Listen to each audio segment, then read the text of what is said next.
Hey, Mark. Thought I'd send you one other thing. On a tune called Out of Nowhere, it's a jazz standard, and have a look at a few aspects of it, making chord melody out of it, playing a melody and soloing over it. Maybe we might have a quick work on walking a bass line on it too. First thing, you want to be able to play the melody. I like to tend to play the melodies where I play the chords. So if I look at that very first thing, it's in G major 7. And I come up here on the 6th fret from a B flat minor 7 because it sort of makes sense to me. That's my second line coming up into B minor. Here I am on A minor, first time bar.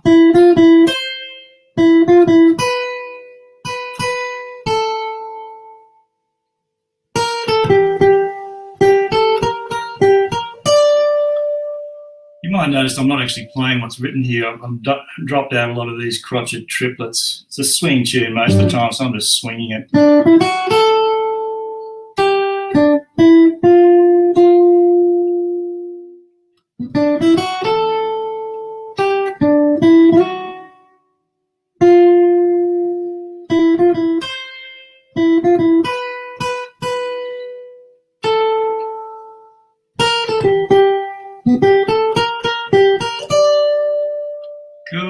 Go again, top.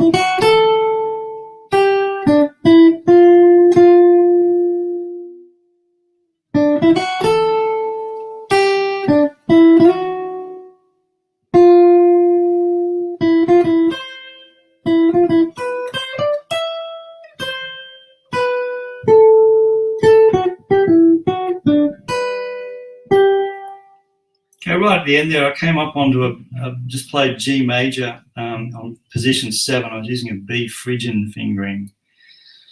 But yeah, generally I like to sort of play the melody where I play the chords, and helps you remember it. Okay, if you're playing a chord melody over it, there's sort of two ways you could do it. Well, probably more than two, but one is playing like a solo guitar, big chords, put the chords and the melody together. Lavish, maybe possibly rubato out of time. So, just using sort of more regular voicings, maybe something like this. Actually, having said that, I'm too familiar. If you know this 6/9 voicing here, I'm using it for a replacement for G. I can have it with 1 on the top of it, that's my G on top. I can have it with 9 on top, and I can have it with 5 on top. They're all G, sort of G major 7s. So I started. I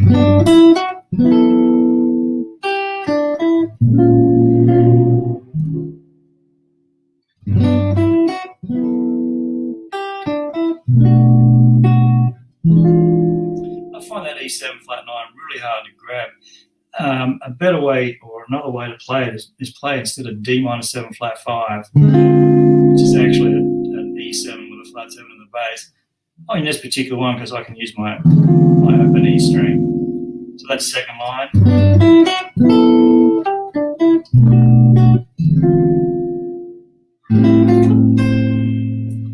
And then, if you notice there on the E7, I didn't try to put the chord and the melody together. I couldn't quite get there, so I grabbed the bass note and then I played the chord. This is actually really, really common. It doesn't actually come up on this tune, but a lot of the times you can't get your chords and your melody together. So you're better off to just hit the melody note clean and then worry about getting your chord. Say, for instance, something like this. I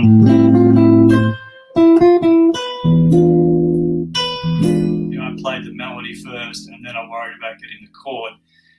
An old joke, but in a lot of ways it shouldn't be called chord melody, it should be called melody chord, because the main thing you see with people is that they're letting the chord fingerings get in the way of the flow of the melody, and it stuffs them up.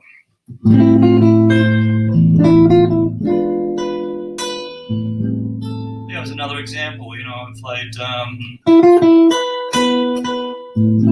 I didn't worry about trying to get the A minor 9 together, on the downbeat. I played the melody first.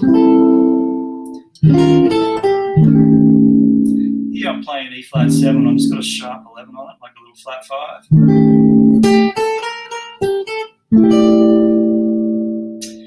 Here I'm using, instead of, it says D7 sus4, which, you know, I could get a big bar chord like that, it's a bit clunky. That works pretty well. I've got flat 7, 4, 13, and 1. But there's another whole little group of chords that are super handy. And I'm just going to look at A minor 7. And here's got my regular old A minor 7. I can put a 9 on top of that. This next chord here, it's another A minor 7. And I can put my little finger on top of that. And you get these little... I'm coming up to the, you know, the top end of an A minor 9. I can keep going with this. I can go E minor 11, D sus, B minor, A minor.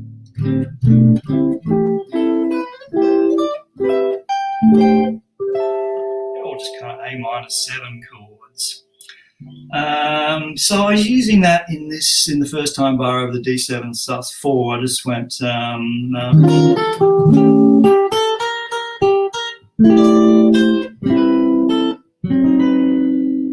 played A minor, I'm using a D7 flat 9, a little diminished chord there, I've got my natural 13 on top.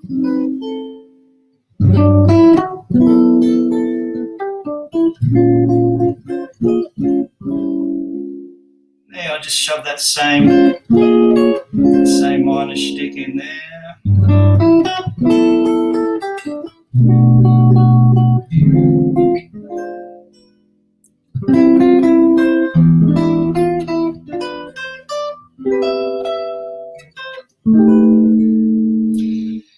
Okay, on the here I use a regular A minor 9. I came down to this chord, which is probably not that familiar with. It's a whole lot of different things, but for the fingerings I'm going 7, 8, 8, 7 with the bar. I can see it as the top end of a C minor 6 with a natural 7 on the melody. You might have F in the bass on another occasion and it becomes a F7 9 with a sharp 11. I could have B in the bass of it and it looks like a B augmented. So, you know, it's lots of things. In this case, it's a C minor 6. Okay, then I've got my last little turnaround. It's probably the hardest bit of the tune. That little lead there is kind of difficult to get it clean. Now I come onto my A minor 11. I've got an A minor 7 with a D in the melody. And I've got a B natural in the melody on D7. I could use that, which has got a regular 9. Or I could use that with a flat 9. I've got a bar here.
You kind of ham those things up a little bit, you know, make it a bit dramatic, come to points of rest, speed it up, slow it down, you know, it's playing rubato.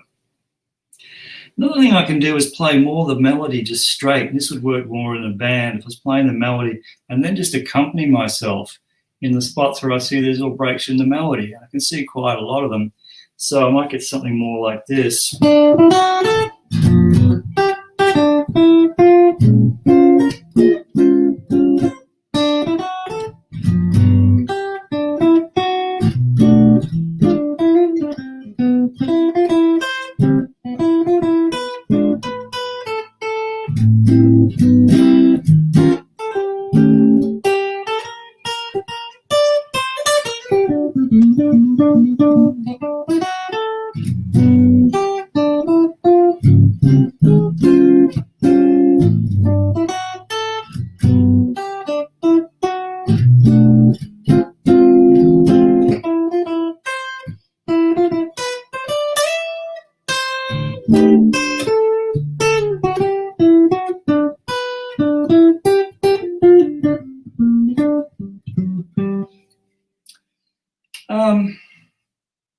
It's a nice concept. I'm just thinking more about the melody and getting in with some chord licks where I can.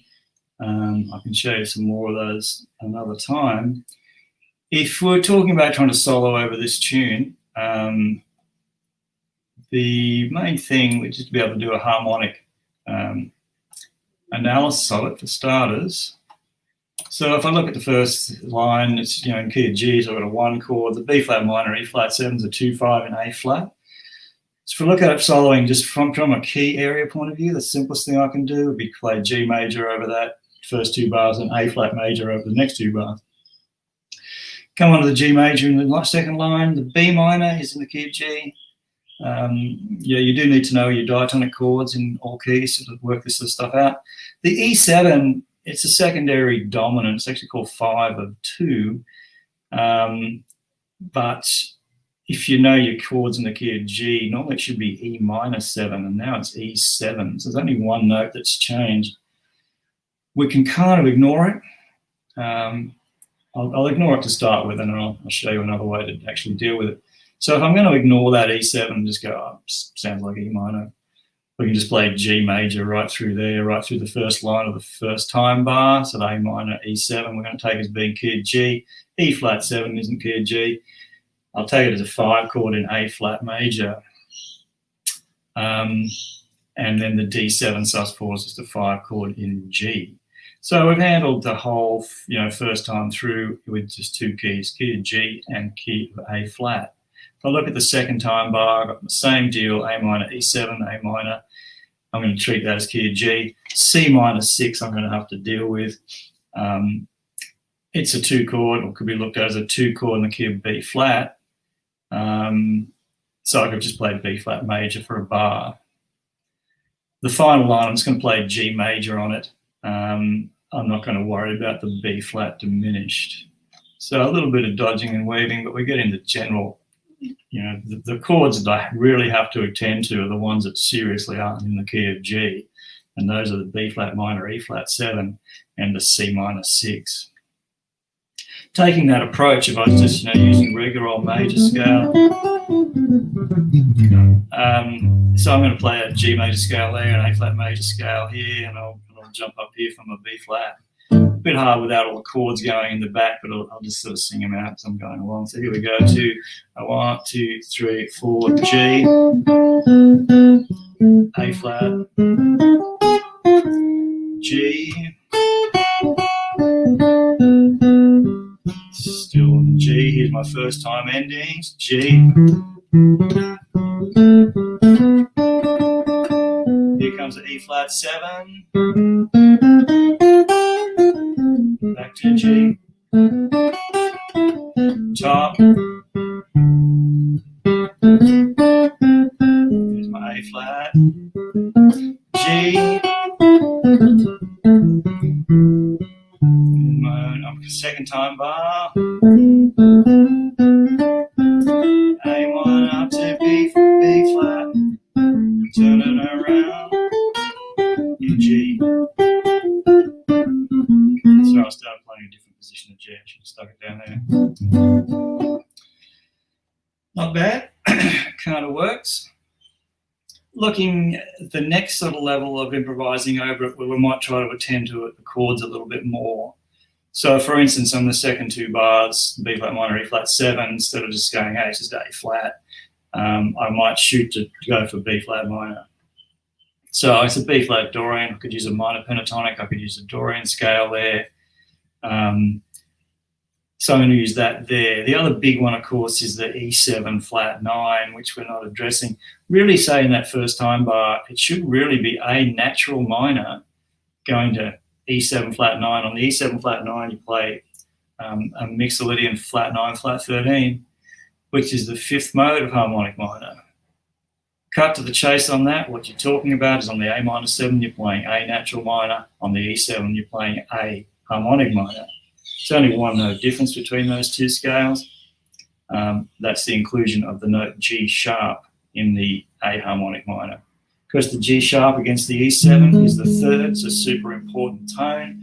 give you this real classic lick here. I'm in position sort of 5. I've just got a third of the E7. I'm coming up to flat 9 here, 2 strings across. I can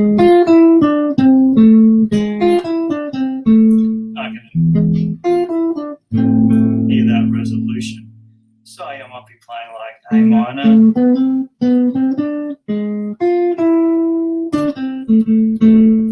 Cool. Coming up onto the E flat 7, yeah, I can take it as A flat, but I could play an E flat mixolydian, play an arpeggio. I've got both of those there, and same thing on the D. I could play a D mixolydian. Just trying to dress more. Where are the chord tones?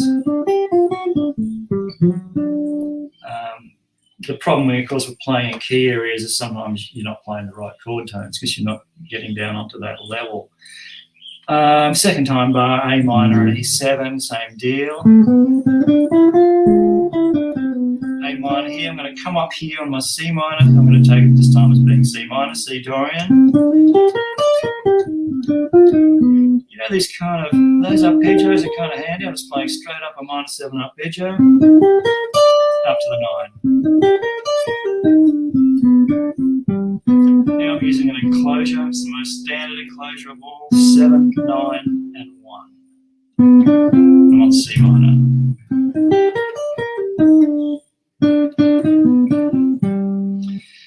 The last line, I'm still just going to treat it as being G major. Okay, so with that approach, getting a little bit more onto each of the individual chords, a little more like this: 2, 1, 2, 3, 4, G, up to B flat minor, G,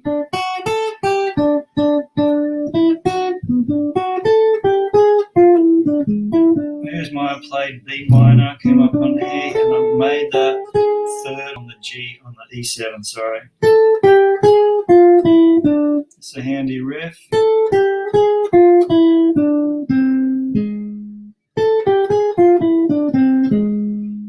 Yeah, it's a little bit, I'm changing positions, but definitely, you know where that third is on your G.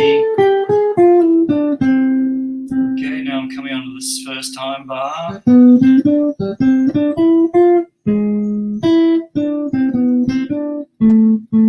Here's my E flat 7. D7. Top.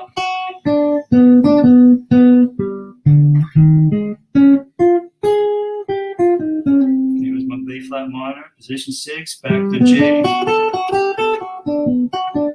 Up to B. There's my E7. A minor, second ending, E7. A minor, coming up to C.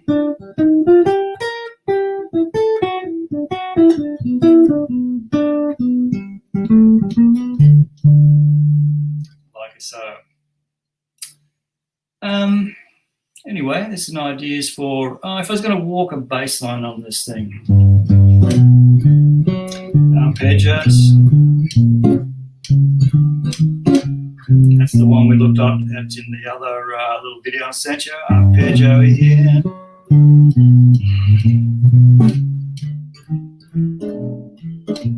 That's a handy one.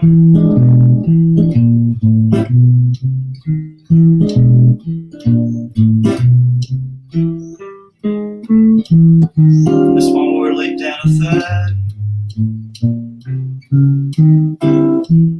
Oops.